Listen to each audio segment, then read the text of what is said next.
Hi guys, welcome back to my channel. Today I'm going to show you 3 types of journaling that literally anyone can do.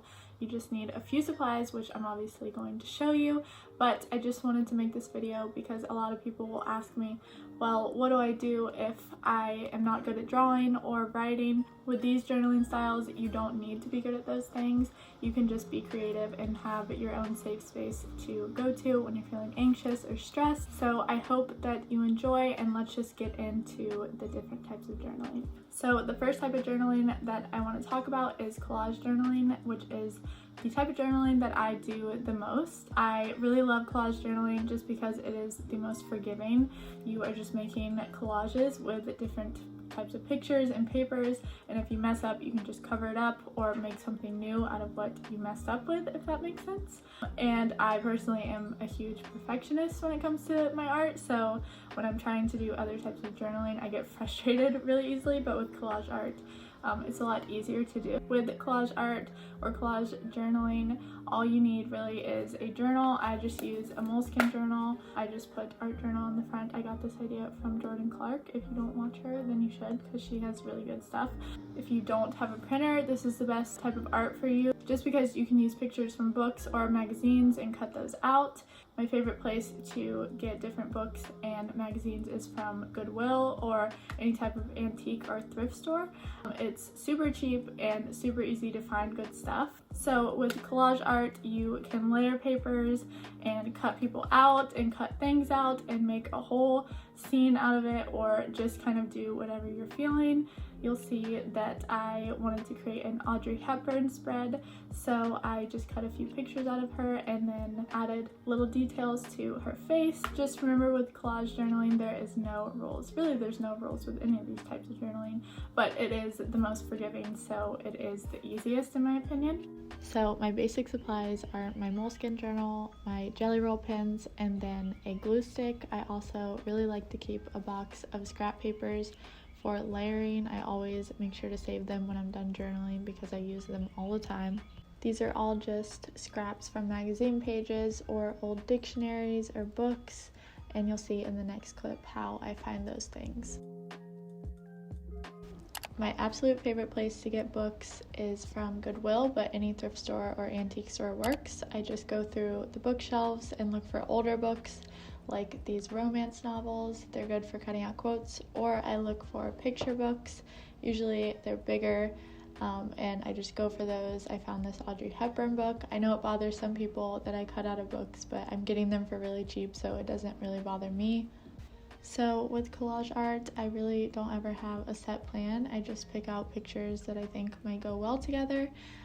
Sometimes I have an idea in my head, but this time I really didn't. I was just kind of going with the flow. So I use my paper cutter to cut out scraps. I find different pictures and rearrange them. You'll see I tried one way and then didn't like it, so I tried something else. This is really the beauty of collage art. You don't have to stick to a certain thing. You can do really whatever you want. And yeah, so I like to layer papers, and then once I get it how I like it, I will take those off and then start gluing them down with my glue stick. Once I glue down all the papers that I arranged on the journal, I start to add little details. I really feel like this makes your collages unique. So I usually add details around the person's eyes or face. Here I'm just adding papers. I also like to add doodles and stickers. Let me know if you want me to do a full video dedicated to doodles that anyone can do. I just didn't have time to add it into this video. I usually add some type of quote. This one is from Audrey Hepburn. So yeah, that is collage art that you can do in your journal, and I highly recommend it for beginners because you really can't mess it up.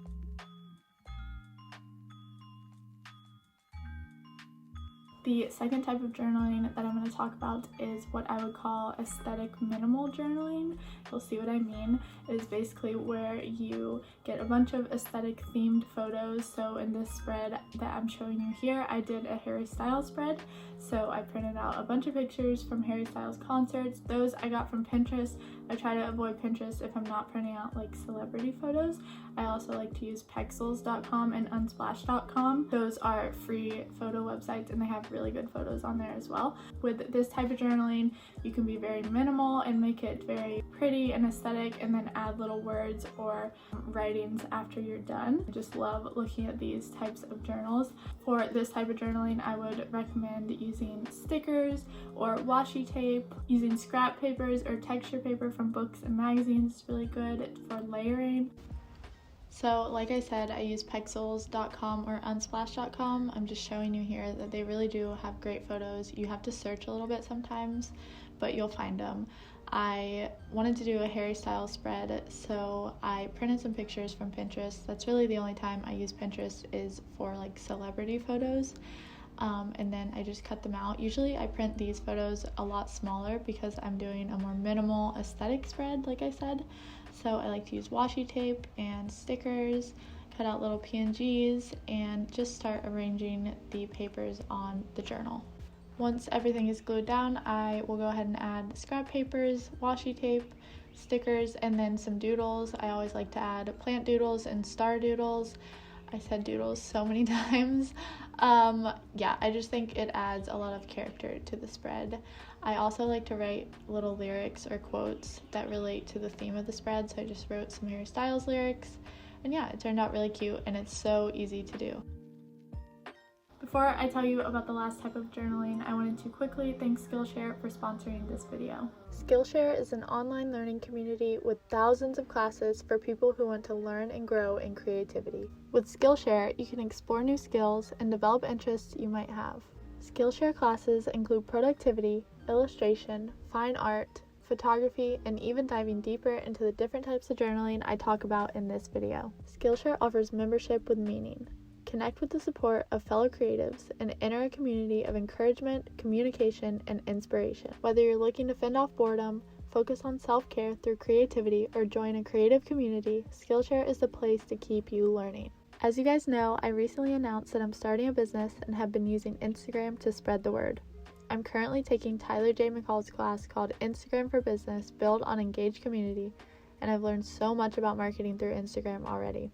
I highly recommend checking out Skillshare if you want to learn a new skill or just grow in your knowledge. Skillshare has been kind enough to give the first 1,000 people to use the link in my description a free trial of Skillshare Premium membership, and after that, it's only around $10 a month.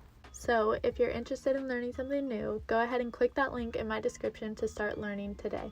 The third and last type of journaling that you can do is bullet journaling. I'm sure you've heard about bullet journaling, and this is more for the planner, the organizer, someone who wants a journal for functionality but still make it really cute. With bullet journaling, you just really need a journal and then obviously a pen and some pictures. Again, I printed these pictures from Pexels.com. Some different supplies that you could use are highlighters. I like to use either the Zebra mild liners or the Tombow dual brush pens. I really like either of those. They have really pretty colors.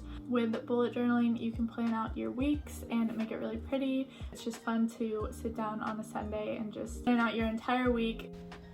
Bullet journaling is not necessarily my strong suit just because I don't have the patience to get the lines perfectly straight, but other than that, it's fun. So I have a dedicated journal for bullet journaling, but for this one, just for the video, I'm just adding the dotted paper to my normal journal. I am just going to make a little weekly chart to put down my to-dos for each day and then glue those into the journal.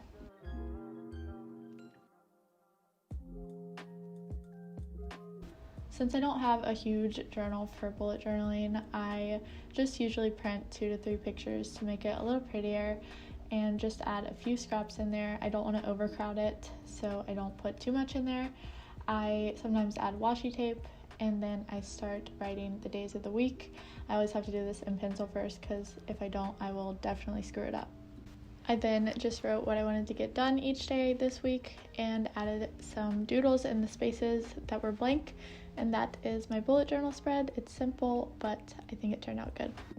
I hope you guys enjoyed this video. Please let me know below what type of journaling you prefer.